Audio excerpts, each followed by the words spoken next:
name is Julie Fromm, and I'm a registered dietitian with Henry Ford Health System, Generation with Promise. Today we're going to be talking about meal planning, budgeting, and healthy eating, and it starts in the kitchen. Plan, purchase, prepare is the method we're going to be using, and what you want to start with is a simple piece of paper with the words breakfast, lunch, dinner, and snack. Don't forget about breakfast, it's important and you don't want to skip it. The next thing we're going to do is to check our pantry to see what we have on hand that we can use for our meals. We're going to start our meal planning here at the pantry.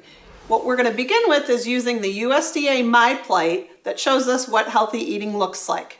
Half of your plate should be fruits and vegetables. So we're going to see what we have here in the can section of our pantry. Remember also that frozen and fresh fruits and vegetables count. We have peaches and pineapple in their own juice. We have tomatoes and we have beans. The beans can count either as a protein source or a vegetable. We also have two great whole grain pantry staples, brown rice and whole wheat pasta. Another aspect of the plate is portion control, and you can use the nutrition facts label as the guideline. This 12-ounce package of pasta has 6 servings, so it should feed a family. We're going to be using this week for both the pasta meal and our soup. We're going to continue our meal planning here at the fridge, remembering the USDA My Plate guidelines. So we're going to check to see what kinds of fruits and vegetables we have. I see that we have some zucchini squash and we do have onions. We also have applesauce and we'll use that for a snack. I also like to keep a pitcher of cold water in the refrigerator. This encourages healthy beverage choices, not so much soda, Kool-Aid, or sports drinks. Speaking of choices for beverages, we need milk. That's going on the list. Low fat or fat-free skim milk are the healthiest choices. Other dairy options include yogurt and cheese. We'll have yogurt for some breakfast meals, but we need some cheese for both our frittata and our quesadillas. Moving on to the protein group, I see we have some eggs, enough for make a frittata at a breakfast meal, but we definitely need chicken. It is on sale, 99 cents a pound at Prince Valley. Other options in the area include Metro Foodland in the Brightmoor area, Mike's on Gratiot in the Osborne area, and Randazzo's on the east side.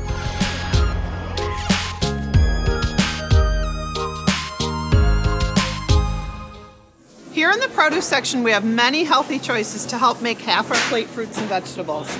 These tomatoes are 59 cents a pound, which is a great price. I'll get a few to put in a salad.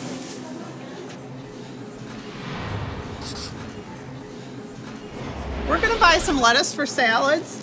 The darker the green, the more nutrients the lettuce has, but both iceberg and romaine are good choices. Here in the produce section, it's important to note if items are priced by the each or by the pound. This package of broccoli costs $1.79, and we can use the entire package in a stir fry. Comparing the price on these carrots will show you what a great buy the 3-pound bag is. Mini carrots are $1.69 for 1 pound. You can buy a 3-pound bag for $1.79. We're going to get these this week.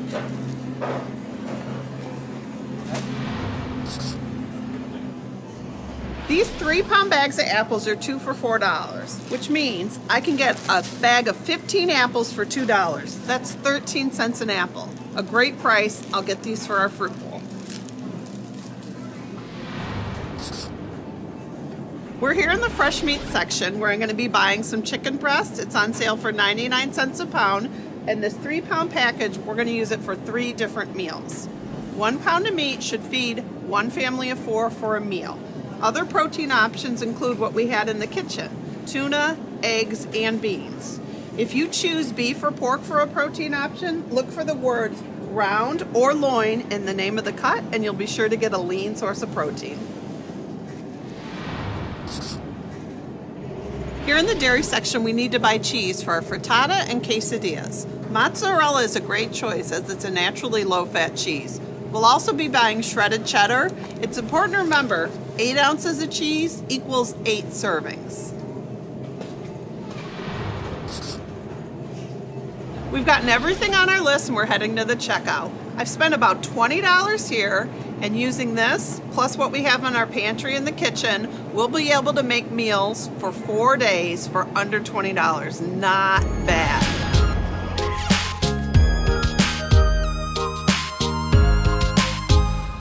We're back from the store and ready to start step 3, the prepare portion of our meal planning. I've put the chicken in the refrigerator along with the cheese so they stay cold, and now I will sort through our produce. The carrots are going to be for our roasted vegetables with the chicken. Lettuce will go into our wrap sandwiches.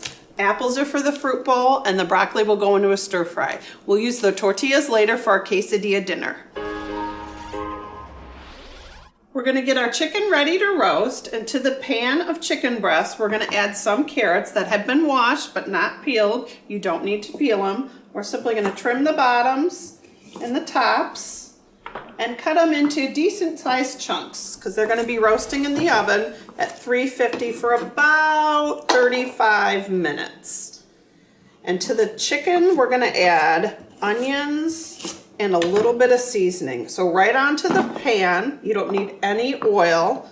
We're gonna leave the skin on the chicken, but we're not gonna eat the skin. It's important to keep our protein portions moderate and also keep our protein lean. These chicken breasts were 99 cents a pound. And we're gonna use them for soup, salad, and quesadillas this week. For the onions, you just want to peel it and slice it into quarters. I will put a little bit of seasoning on this, some salt and pepper. You can look into your cupboard and use any kind of dry herbs you have. Parsley, basil, Italian seasoning works. I'm going to use a little bit of thyme today.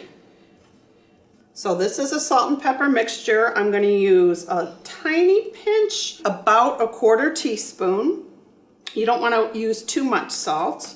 You can add dried herbs to your chicken using whatever you have in your pantry. Today I'm going to use some dried thyme, and since this doesn't have salt or sodium in it, you can use pretty much as you want. The chicken breast will roast at about 350 degrees, 375 for 25 to 40 minutes. Until they're done. You want to check it with a meat thermometer. They should be 165 degrees, or you can simply cut into one and make sure they're done. We're then going to take these 6 chicken breasts and use them in 3 meals: a soup, a salad, and quesadillas. We're here at the stove and we're going to check our chicken. Looks perfect. The carrots have softened, the onions have browned up, and the chicken looks perfect. I've added about 2 teaspoons of canola oil to a saute pan. And to that, I'm gonna add 1 small diced onion. This is the beginning of our soup. We're gonna use 1 chicken breast from the roasting pan. And the rest, remember, portions can be used for quesadillas, salads, and chicken wrap sandwiches. As the onions soften up, I'm gonna get the other ingredients ready. I have a quart of homemade chicken broth. From the last time I roasted chicken. I saved the bones, simmer them in water with carrot, onion, and celery, and that way you have homemade low sodium chicken broth. So that's been in the freezer and it'll thaw out quickly in the pan. I'm taking 1 chicken breast from our pan, but to extend the amount of protein we have in this recipe, I'm using 1 can of Great Northern beans that have been rinsed and drained. I've also taken a few handfuls of carrots, and those too can go right in the pan. Onion, carrot, chicken, the broth, which is frozen, but will soon melt into the vegetables and form a great, delicious soup. The beans will go in next, but I want to show you a trick with the noodles. You can use any shaped pasta in this recipe. I like to use thin spaghetti because it cooks quick, and I can also use this for many other things. Take a handful of noodles in a clean, dry dish towel and break them up into small pieces. What you want to do right away is take your noodles, transfer them to a bowl so someone doesn't pick up the towel by accident and the noodles don't go on your floor. The beans and noodles are ready to go. Now we just have to simmer our soup until the broth is dissolved. Now I'm going to add the beans to the soup. The beans have already been cooked through, so they just need to warm up. Again, this is to add protein, also adds fiber, and they're a great low-cost option. As this is very warm, I'm going to add handfuls of the broken up spaghetti noodles. The noodles will cook in the simmering broth, and it only takes 3 to 5 minutes. And then our soup will be ready.